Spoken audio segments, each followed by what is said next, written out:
Bonjour à vous. Le sujet de cette capsule porte sur le choc du diagnostic et l'après. À l'annonce d'un diagnostic de troubles neurocognitifs comme l'Alzheimer, la maladie à corps de Lewy, la dégénérescence frontotemporale, la démence vasculaire ou toute autre maladie apparentée, la personne malade et son proche vivent un choc terrible. C'est une douche d'eau froide, un moment d'une brutalité extrême. On fige, on se sent désemparé, on est sidéré. D'autres, lorsqu'ils reçoivent le diagnostic, entrent dans le déni pour se protéger. C'est peut-être une solution passagère pendant que l'on s'habitue intérieurement à cette nouvelle réalité. Cependant, continuer de vivre dans le déni n'aidera pas à cheminer avec la maladie. Des personnes atteintes seront aussi dans l'anosognosie, c'est-à-dire l'absence de conscience de la maladie résultat d'une lésion cérébrale due à cette maladie. Sur ma chaîne, j'ai une capsule vidéo disponible sur ce sujet. Lors de l'annonce du diagnostic, souvent, le médecin n'offre pas une liste de ressources pour vous soutenir et vous aider. Vous êtes laissé à vous-même, complètement abasourdi par le diagnostic.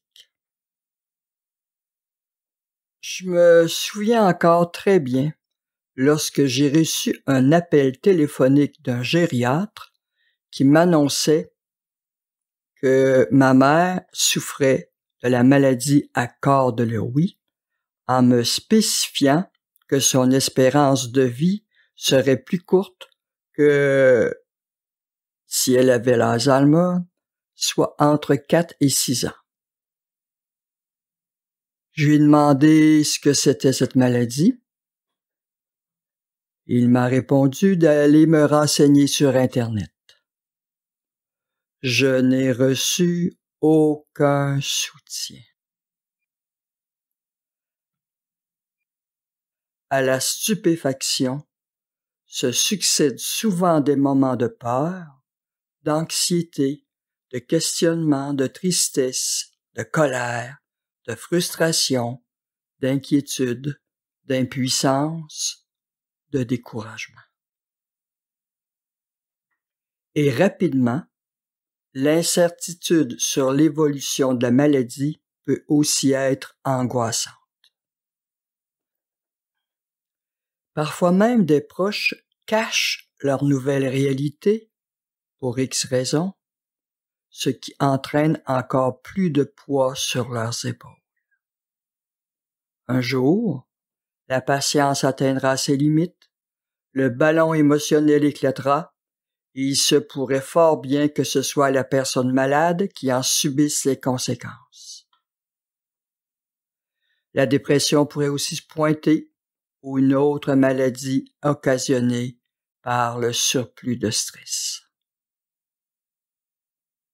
Ce qu'il est essentiel de savoir, c'est que vous n'êtes pas seul sur cette nouvelle route.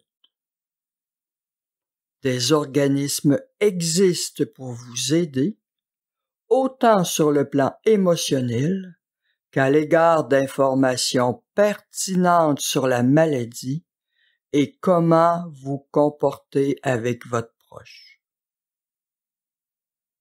Alors ne vous isolez pas. Osez demander de l'aide apaisera votre détresse. En étant accompagné, on se sent moins seul et déjà la nouvelle réalité est moins lourde à porter émotionnellement. Vous pourrez aussi recevoir plusieurs informations essentielles sur les procédures de toutes sortes à prendre dans votre nouvelle réalité. Entre autres, je mentionne l'importance capitale de posséder le plus tôt possible, s'il n'est pas encore rédigé, un mandat de protection. Ce mandat permet d'exprimer nos volontés et de désigner qui prendra soin de nous et de nos biens en cas d'inaptitude. Informez-vous aussi le plus possible sur les comportements et les attitudes engendrées par la maladie de votre proche. Connaître et comprendre les effets de ces troubles neurocognitifs vous permettront d'être plus calme et serein auprès de lui et vous serez mieux outillé pour gérer ces comportements déroutants.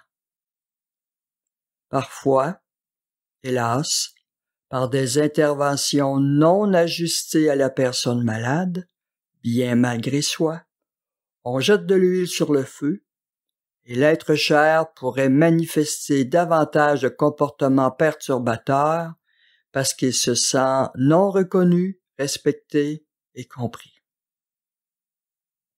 Alors oui, des organismes existent. Au Québec, la Société Alzheimer de votre région dispose de ressources pour vous écouter et vous renseigner. Elle a aussi des groupes de soutien pour la personne atteinte et pour son proche aidant. Et à noter aussi que cet organisme offre des services pour toutes les maladies apparentées. Il y a aussi l'appui pour les proches aidants et son service Info-Aidant qui offre de l'écoute, de l'information et des références.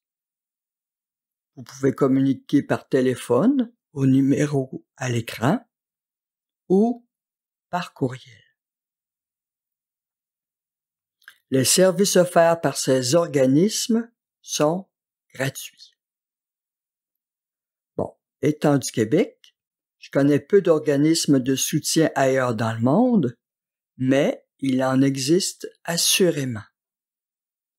Je mentionne ceux-ci: France Alzheimer, Ligue Alzheimer ASBL en Belgique, Baluchon Alzheimer en Belgique.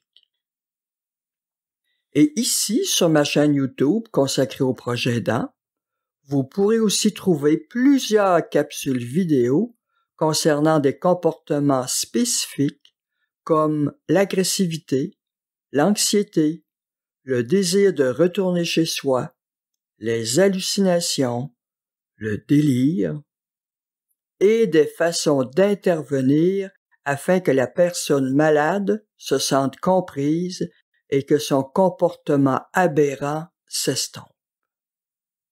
J'ai aussi des capsules plus générales sur des manières d'intervenir, entre autres, les capsules des techniques de la validation et comportement déroutant chez la personne Alzheimer, stratégie générale à adopter.